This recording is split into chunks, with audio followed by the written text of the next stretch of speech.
Hi Anuj, thank you for joining us today. Good afternoon, and you're based in Bangalore, yes? Yes, I am, and thank you for Okay, getting me here. perfect.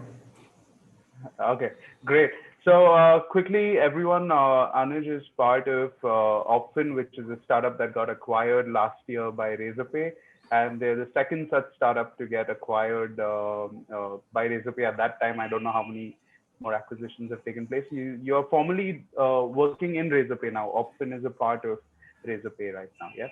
Absolutely. Opfin is a part of Razorpay, and in fact, the Opfin brand itself will go away soon. Okay. It'll just be the payroll product by Razorpay. But how does that feel? Like, is that like that success milestone when you reach there and the brand? How does it feel? So, I mean, the acquisition is obviously a good thing. It's a happy ending to that story, but the fact that the brand goes away, it's like your child being renamed by someone. Yeah, yeah, So absolutely. there's some good, some bad. It's all right. Right. So just for the viewers' reference, Anuj has been a hustler. I think you've been hustling over the last decade or maybe even earlier. I don't know. When did you pick up coding? How did your journey begin? I picked up coding as a kid, to be honest. Right. So I was always one of those kids who never had any trouble with the question of what are you going to do when you grow up. Because to be honest, the Hmm. first time as a kid, I think when I was 6, 7 years old, when I saw a computer, I was just fascinated by it, and I knew that was it. And started programming probably around the age of 10 or so. um, and it was mostly just playing around with stuff as a kid. I mean, you're not making payroll software as a kid. All you really want to do is see if you can draw a circle on the screen. And that's how it started. And it's just been like that since then. I've always enjoyed coding. I've enjoyed creating products. Right. So this bugs bit you quite early, and then like things started working out. How was education for you? What was your mind? Were you academically inclined? Were you a naughty backbencher? What was your story? I was probably, I would qualify as a backbencher, I'm sure. I was definitely not at the top of my class. My report cards would have Right. an entire spectrum of grades, pretty Right. much going by my interest in that subject, right? So computer science, for example, would always be perfect. Something like the social sciences would be down at the bottom. So I wasn't very academic in nature. It was more or less guided by my interests more than anything else. Fair enough. So tell me about your first program that you wrote commercially, or when did you start applying your skills and realize that you could make money while doing what you were doing? That's an interesting question. So again, I started programming as a kid, right? And you would end up making games and stuff like that. The first Right. time that it really worked out for me monetarily, actually, so while I was in college, there is a magazine. I don't know if it's still around, to be honest. There was a quite a popular magazine named PC Quest. PC Quest was one of two or three magazines which were out there. This is in the late 90s and early 2000s, which was available for people who were interested in computers. And I was a subscriber of the magazine. PC Quest had this division called PCQ Labs, which was responsible for reviewing products and just writing tech articles. And purely on a whim, I applied for PCQ Labs while I was in college, and they interviewed me and they accepted me. And that's when I started working for them, part-time basis. And I was mostly writing articles for them, articles about hardware, software, sometimes programming a little bit as well. But I think that's basically the first time I tasted Right. some financial success. Very cool. Very cool. So, how come you chose an entrepreneur's path? Why not go with the comfort of, you uh, know, US and whatever yeah, in the sure. software game? Yeah. Yeah, so straight out of college, I did join. India's biggest software firm at that point. I'm not so sure if it would be fair to call them out, but I did join the company. I did work with them for a year. I was in South America for that entire duration.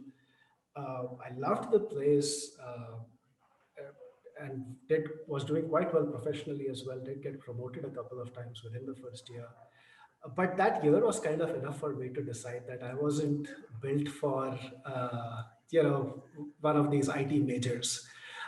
So right after I more or less spent like 12, 13 months over there, and then just quit and came back home. And twiddled my thumbs for like a few months, just trying to decide, so what is it that I want to do next. I think got my parents also slightly worried at that point that, oh, this kid's just back home and not doing anything. But then started picking up like miscellaneous projects, started freelancing, developing some mobile games. Uh, I actually used to, again, this is in the mid 2000s now, used to develop a bunch of games on a platform called Brew. This is before Hmm. Android and iOS and smartphones and everything, right?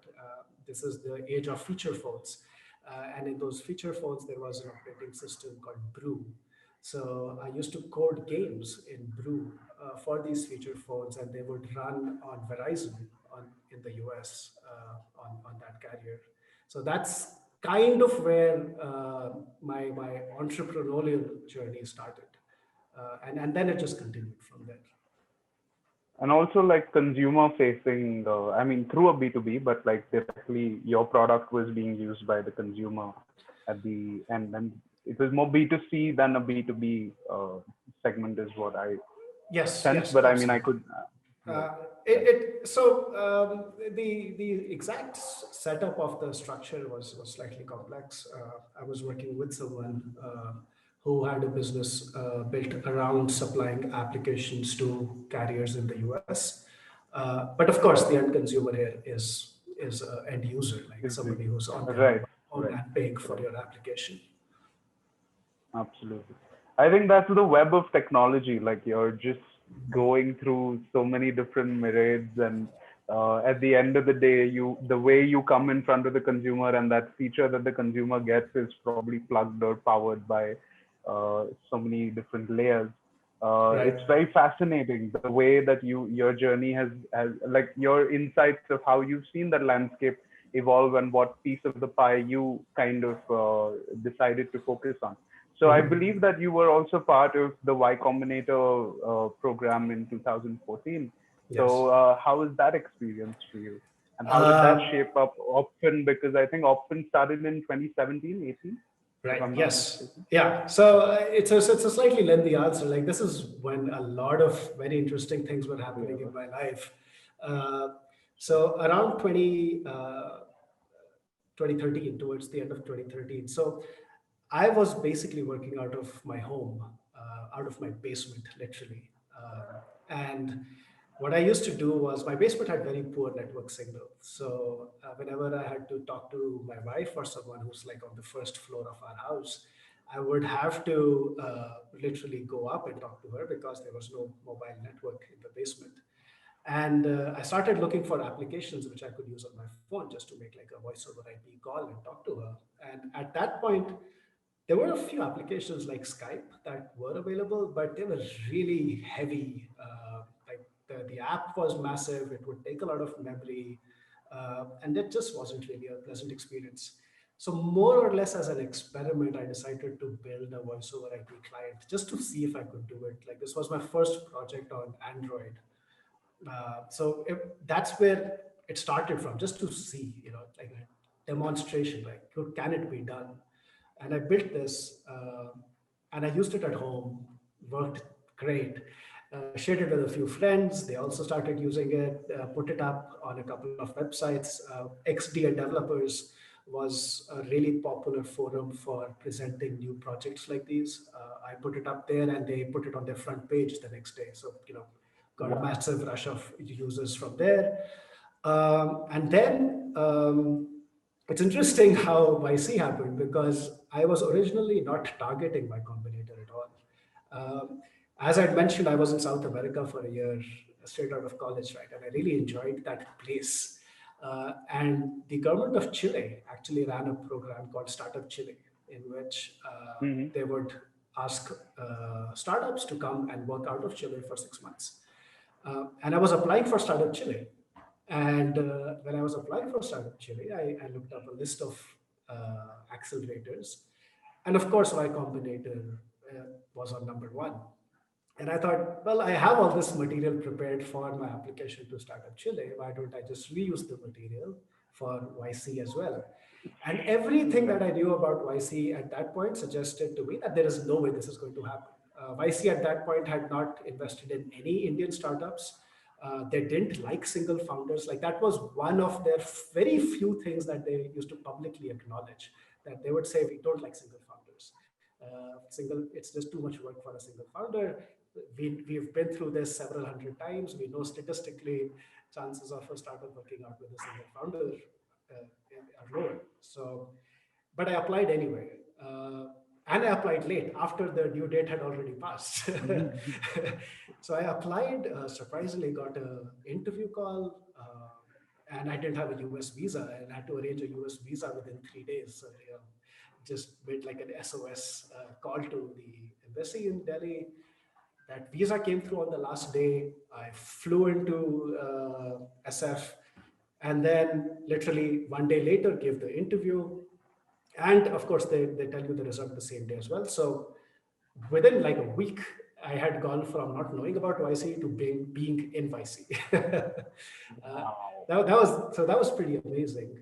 That is basically how Y Combinator journey started. And this was not with Opfin. This was not with the payroll product. This was with the app that I'm talking about, Voice over IP app. So this Voice over IP app, it was called Zipphone. I did YC with it. Um, I did not participate in their demo day because I deferred my demo day participation. Demo day is when you really stand in front of all the Right. investors and you ask for investments. I had deferred my demo day presentation to the next batch, but then within a few months, that app also got acquired by Hike Messenger in Oh, 2014. wow. Yeah. Congratulations. So Yeah, this thank you. is like so that was your first startup exit, or Yes, so to speak. yes, Wow. that was my first exit. I am very impressed, my friend. So all right, let's dial it forward a little bit and come more into the present. So Mhm. help us understand a bit about Opfin. So I Mhm. believe you're a payroll management software. Yeah. So how did this idea come out, and what was the genesis of this Sure, yeah. problem? So yeah, absolutely. The first time I really the seed of the idea was originally planted in my head while I was in YC in the US.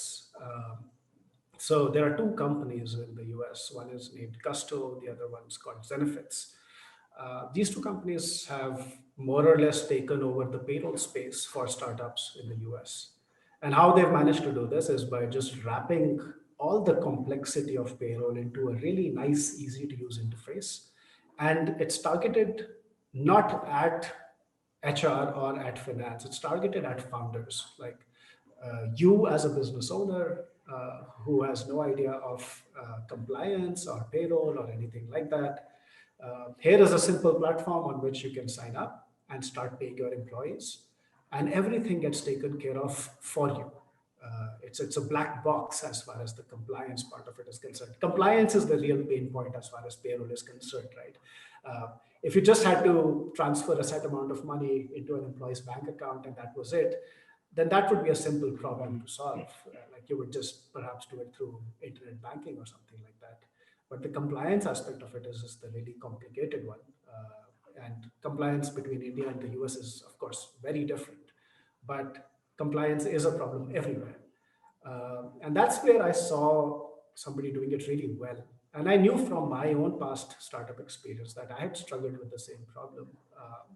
There is software available in India that claims to manage payroll for you, but essentially they're just glorified calculators. They spit out a bunch of reports, and then based on these reports, you have to take action. You have to manage the compliance. You have to make your payments and filings and everything yourself, or you can even outsource it to somebody else. Uh, so the idea was, is it again, kind of similar to how the voice over IP app came about, where I was just curious to see if it could be done. Is there something in our ecosystem that makes such an app impossible? Like, is it such so that, for example, if a company is running payroll through me, I can't pay their TDS. If there's a law around it, then I'm stuck, right?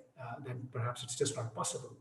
So it kind of started from there just to see what were the roadblocks, and that's how the original, version V1 of Opfin came about, just to see if it could be done. And it's a very interesting stakeholder mix. You have your employee, you have your employer, then you have your regulator, the government, and then you have your I guess your whole CA and CS and this whole block that deals with the compliance aspects. And Absolutely. and your technology interface is integrating all of this seamlessly. Like when you use Opfin, you're actually sending it through to the government portal and Right. dealing with banks, of course, Right. Right. amidst all this, and maybe other beneficiaries of insurance and blah blah blah, all these other periphery Absolutely, stakeholders. absolutely. There are a lot of stakeholders. There are a lot of players in this domain. And as you were Right, saying, like, the employer, of course, is the one who executes the payroll, but there are inputs required from employees as well, like their, let's say, income tax right, declaration. correct, What are your investments, based on which your TDS is going to be calculated, and then of course when we talk about compliance, there are four things primarily that need to be taken care of. There's TDS, PF, ESI, professional tax. These four compliances that need to be taken care of. These are four different government departments that you need to interact with. Depending on which one we are talking about, there's monthly payments, monthly filings, or quarterly filings, uh, and and then, like, if you're talking about professional tax, then it's actually state dependent. So then, depending on the right. state, you have to interact with a new portal for each one of them. So there's a lot of components in this that all need to kind of Right. properly work together to for the product to work properly. Right. So how long did it take you to set up your version one, and then how was that? What are the phases that you would say that you rolled it out in? Because that Sure. sounds like, you've just swallowed the entire problem. Yeah, it wasn't easy, to be honest, and Yeah. um, one of the advantages and disadvantages of my situation was the fact that I was completely unaware of the payroll space. I did not know what all needs to be done for payroll in India. Like, I had to literally sit down with people from HR and from finance and with my chartered accountant and literally start the conversation from scratch and say that, all right, if I want to run payroll for an organization, what all do I need to do? Like, just something as simple as this list of four compliance items that I gave you, I was completely unaware of it. Right? So the version one of it was very basic, and uh, because of my past startup experience, or just because of the way I like to build products, I like to build in lots of small increments, and get something. Hmm. And this is also my combinator philosophy, that you just need to get something out of the door as soon as possible. Paul Graham, who's the original founder of YC, has this famous saying where he said that, if at some point you're not ashamed of what you first released, then that probably means that you released it too late. And that's so true. Like, right now, if I think Right. back to the version one of Opfin that was released, it looks nothing like what the product is today. But what I decided at that point to do was, I had spoken with a few close friends of mine who were founders, or who were involved in their own companies, and I basically got their buy-in, and I was like, I'm going to build this. Will you test it out for me? That's all the commitment I ask for. And so just two, three of them. And they said, yeah, sure. It is a problem for us. We do face this monthly issue with running payroll Of every course. month. So if you are building a product, we'll use it. So it started from something as simple as just automating the salary payouts. That once every month, when you run your payroll, Opfin would automatically credit each employee's salary to their bank account using our own integration through Yes Bank. And then I would actually, even though the software would make it seem like everything was happening automatically, it was actually me sitting behind a computer and making sure all the compliance payments and everything was going through, right? So Oh, wow. fake it till you make it, and I think Yeah. that has to be done, and that's how it started. And then with each month, with each new customer, one thing I did get very quickly was validation of the product, because within a few months, all the people who were using the software shared that feedback with me that this is very useful. And even let's say 6 months, 12 months down the line, there was 0% attrition. Nobody who started using Opfin would stop using it at some point, because everybody was seeing that value in it. So I definitely knew that I was solving a problem that needed to be solved. The only problem at my end was that I was the only person solving it, right? Uh, Oh, God. so with every month, I would just focus more and more and more on automating as much as possible.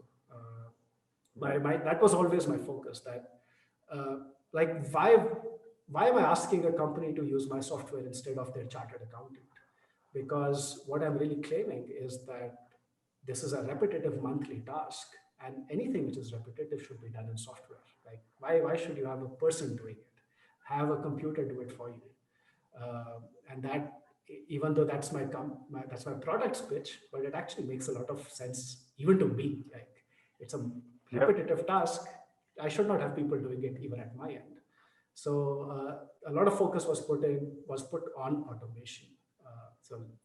That's basically how the product progressed a lot, where we kept automating and we kept adding customers and we kept scaling up more and more and more like that. Very, very interesting. And you were bootstrapped till you got acquired, or did you receive any funding in between? Fully bootstrapped. Fully bootstrapped. I did get a YC grant again for Opfin. So YC also runs this other thing called YC Startup School, Okay. where the exact deal has changed a couple of times. I'm not even sure how it stands today, but this is back in 2017. The deal was that anybody who was running a new startup could participate in this program called YC Startup School. And there were literally, like, I don't know, thousands of companies participating in it. But then at the end of the time period, which was, again, I can't remember, maybe 3 months, they would give equity free grants of $10,000 to 100 companies. And Opfin was chosen as one of those 100 companies. So I did get that $10,000 grant, but apart from that, it was completely bootstrapped. And your revenue started pretty much, I'm thinking, in 3 to 6 months of you releasing the Revenue product? actually was so that's interesting. One of the reasons why I started Opfin was because I was kind of tired of doing B2C stuff, where revenue was Hmm. always something which was way down the line. Like your Yeah. pure focus would always be on scaling, like getting to like millions of users, and then you would try to earn pennies of every single user. Uh, with Opfin from day one, the thought was that we're going to build a financially sustainable business. So even the few, initial two, three companies of my friends who were using Opfin, they were actually all paid customers, because I generally wanted to know from them that I want to know if it's worth its cost. If I'm giving it to you for free, that doesn't really tell You're me not too gonna much. value it. You know, like you might just be using it because it's free, but I want to know if you will pay for it and use it. If- So revenue was always there from day zero. Of course, Oh, it wasn't a large amount, but but in again, that, principle, yeah. that that validation was there that somebody is willing to pay for it. Right. Wow. I think we need a breather to basically let all of this information soak in. Sure. You're a bootstrap founder. You've hustled your way. You've got paid customers from the get go. You solved a problem in which you had no subject matter expertise. I mean, the list goes on, man. So tell me a bit about like, your journey. I think it was over 2.5 years that you actually started your startup and then it got acquired by Razorpay. I think that in relative time it seems small, but I'm thinking on a month to month, day to day, week to week basis, you were at it, and that drive basically gave you that exponential edge which a startup get. Absolutely, absolutely. I think probably one of the most required qualities of a founder is tenacity, right? You just need to be at it all the time. So Opfin was incorporated in July 2017.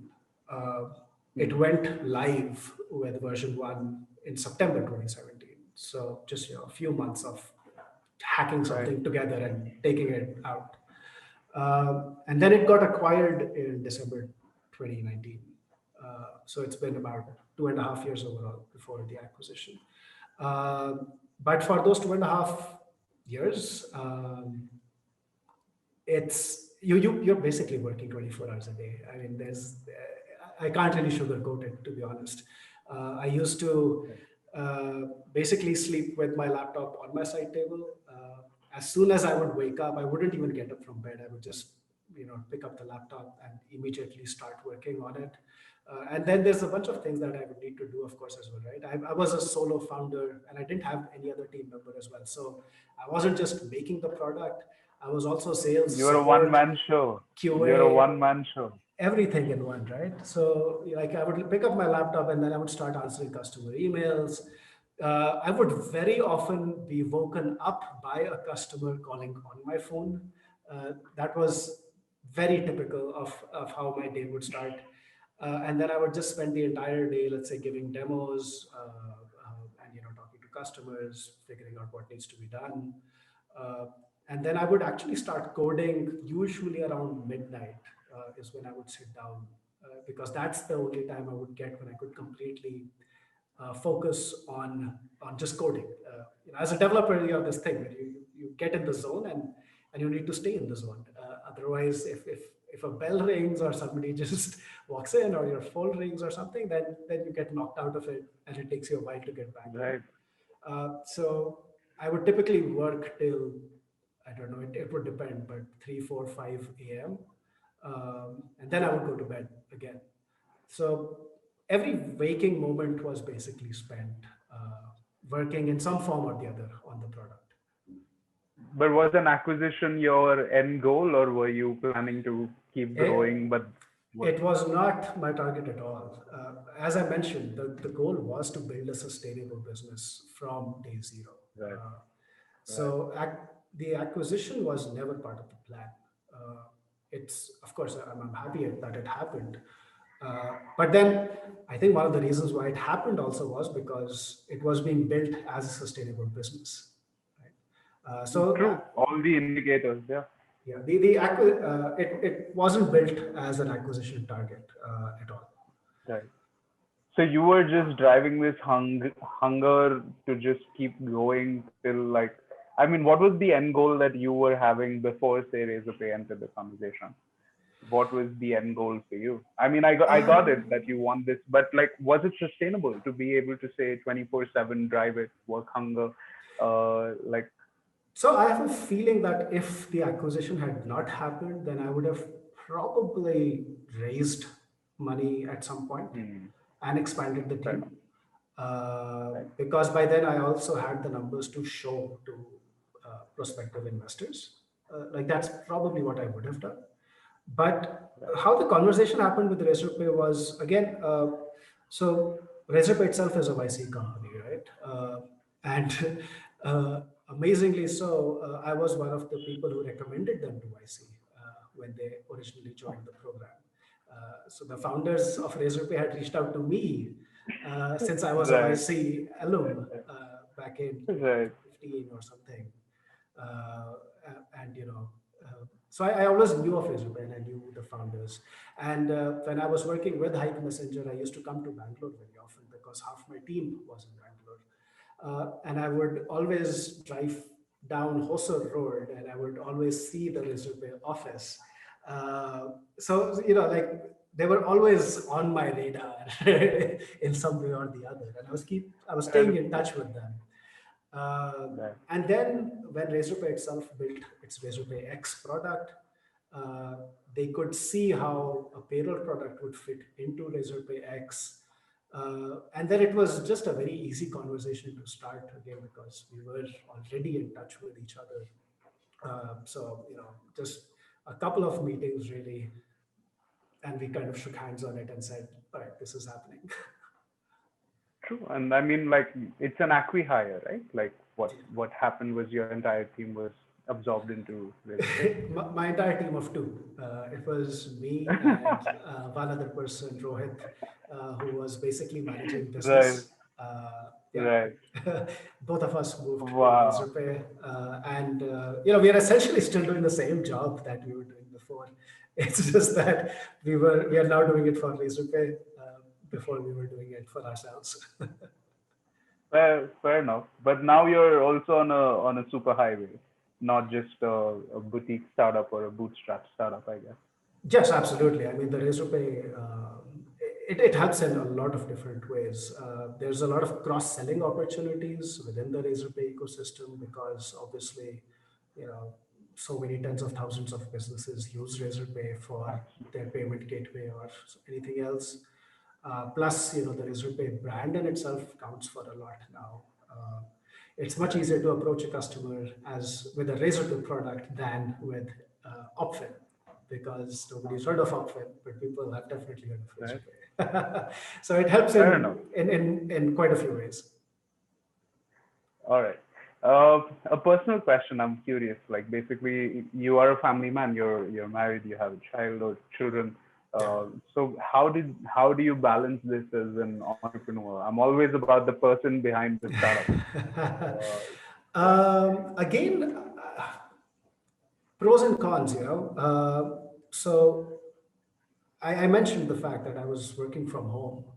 So on one hand, it definitely helped that I was always at home. So it wasn't like I was away in an office somewhere working for 15 hours a day. I wasn't inaccessible. I was there at home. But of course, by default, I was always working. So it's pros and cons. The, One of the things like why this COVID epidemic is really working out for me is because now I'm back to working from home. This is my comfort zone. This is what I've done for most of my life, right? Right. And I have an understanding wife.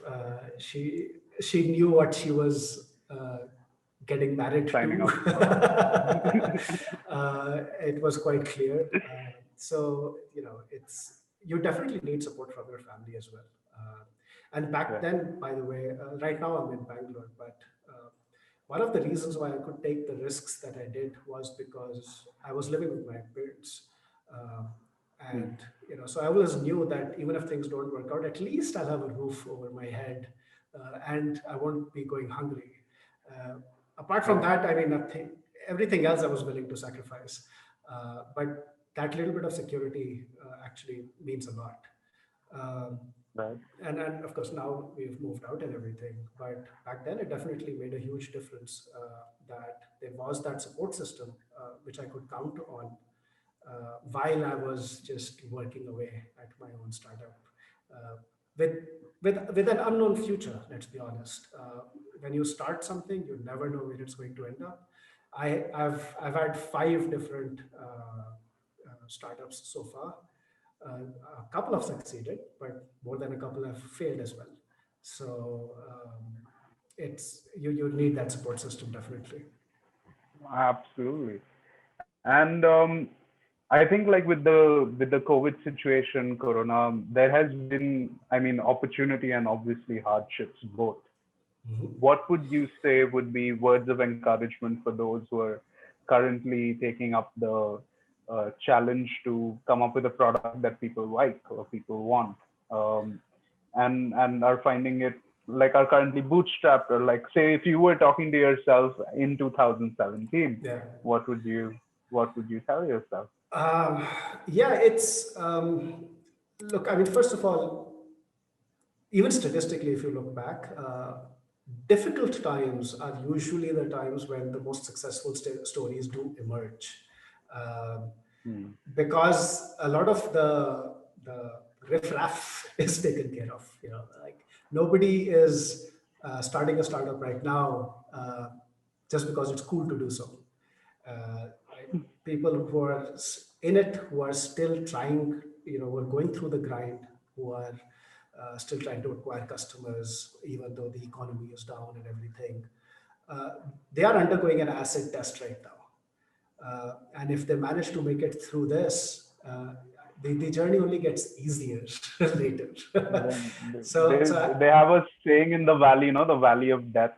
The startup has to survive the valley of death, and in yeah. India we'd probably call it Agni Pariksha or something. Right. This is definitely an Agni Pariksha for any small startup Right, right now. right. Um it's of course it's easy to comment on it from the outside now that I'm in a more comfortable position, uh, but it. I mean, again, you have to be tenacious. You have to stay at it. I firmly believe that if you are solving a problem, like there is a problem that you're solving and you're solving it well, if you stay at it and if you stick to it, stick to your guns, something at some point, you know, again, a random variable will work in your favor. Like Okay. this COVID variable has worked against you. Your stars will align and things will also work in your favor at some point. Right. And okay. Um, I have a last question for you. How do you deal with the government regulation, man? Yours is a payroll business. GST got locked in or moved out. Like, how did that affect you? That was like like a COVID in an accounting financial perspective. Like there was a crisis Um, at that point, so or how did you deal with it?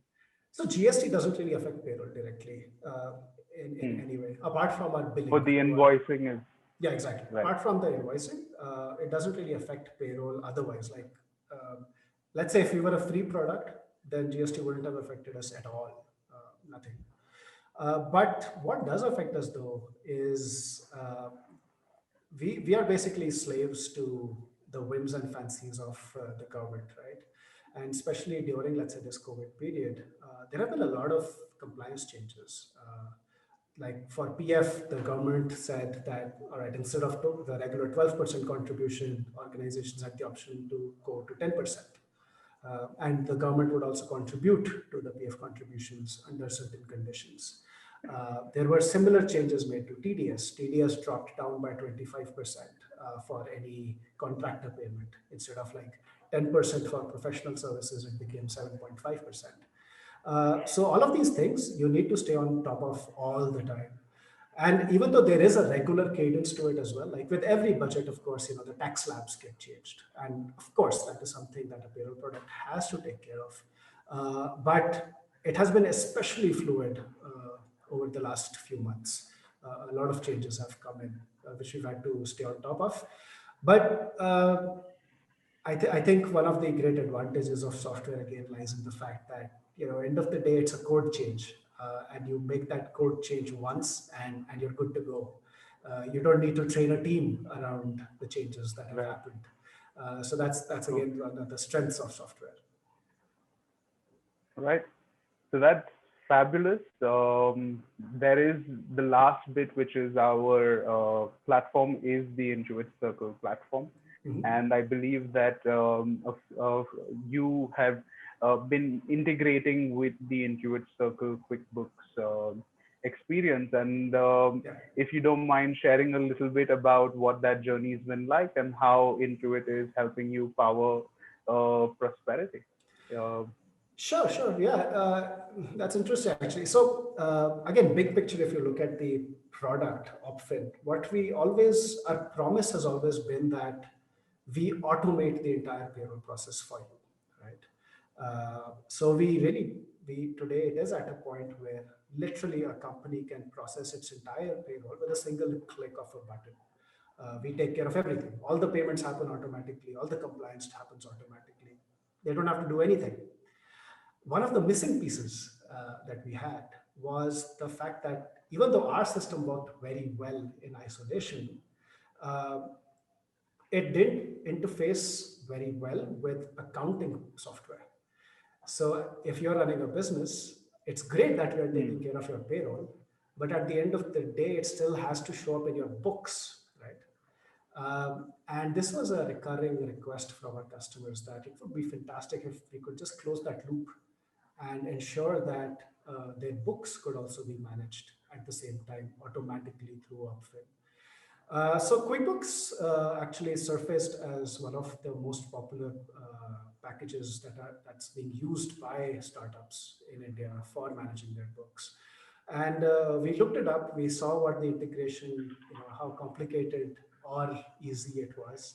Uh, I wouldn't say it was very easy, but like it was, I would give it an 8 out of 10 on Oh, the effort that was very cool. required from us. We built it out in a few days. Actually, the most difficult part of it, to be honest, was getting our developers to understand accounting, right? They're just very different Hmm. fields. So we actually Right. had to make our developers understand how accounting works and how books are kept. That I think took the Right. most effort. But then after that, we built the integration within a few Right. days. And I'm happy to say that a lot of our customers are using it. We didn't even actually call it out. We didn't communicate it to our customers. We just enabled it somewhere in our settings that if a customer is looking for it, they would find it. And our customers did find it, and happy to report that it is being used, and we have great feedback around it. The fact that now their books are also being kept up to date, and I think it's a very beneficial relationship both ways. Like a QuickBooks user right now who, let's say, doesn't have a payroll solution in place finds Opfin, which, and again, these two packages work very well together. And then an Opfin user who has, let's say, who maintains their books in QuickBooks also gets to benefit from it. So overall, just been very happy with the results so far. That's a great win-win conversation, yeah. Yeah. And uh, I absolutely thank you, Anuj, for your time. It was a pleasure. This is slightly uh, like it's new for me. I've not dealt too much with the tech space as founder, but the way you communicated was simple and seamless and so effective. So I applaud you on your communication skills as well as your coding skills. Thank you, Kiran. Uh, I think it's a hallmark of a good entrepreneur. Thank you so So much. I thank you. I thank you. I will look forward to crossing paths once the COVID scenario uh, uh, becomes a little more manageable. But I Absolutely. appreciate it. And this is Kiran from Head Start signing off. And I thank you, Anuj, from Opfin, now Razorpay, for joining us. And I thank Intuit Circles for creating this platform for us to have these conversations and share the stories of successful founders for the benefit of our members and the larger ecosystem. So take care and we'll keep in touch. Bye Thank you, bye. Kiran. Bye.